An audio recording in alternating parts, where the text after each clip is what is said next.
وَاتَّقُوا يَوْمًا لَا تَجْزِي نَفْسٌ عَن نَفْسٍ، آیت 49 فرماتے ہیں وَاتَّقُوا یومن، ایک وقت آتا ہے کوئی دوست آشنا اپنا بیگانہ کچھ کام نہیں آتا۔ دنیا میں نمونہ موجود ہے، انسان بیمار ہوتا ہے تو ماں باپ بھی اس کی بیماری کو نہیں بچا سکتے۔ یہ نمونہ اس بات کا کہ یہ سچی بات ہے کہ خدا تعالیٰ کی پکڑ کے وقت کوئی کام نہیں آتا، کسی کی سفارش اور جرمانہ کام نہیں آتا۔ اس لیے اس دن کے لیے آج سے ہی تیار رہو، یعنی حساب کتاب کے لیے۔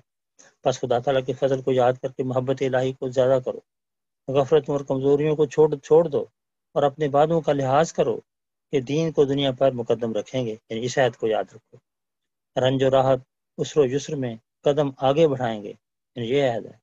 اللہ تعالیٰ کی مخلوق اور بھائیوں سے محبت کریں گے، یہ عہد ہے۔ پھر کہتا ہوں کہ یہ بڑی خطرناک بات ہے کہ جو وعدوں کے خلاف کرتا ہے وہ منافق ہوتا ہے۔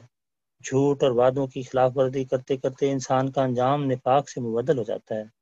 اللہ تعالیٰ مجھ کو اور آپ کو اس سے بچائے اور صدق، اخلاص اور اعمال حسنہ کی توفیق دے، آمین۔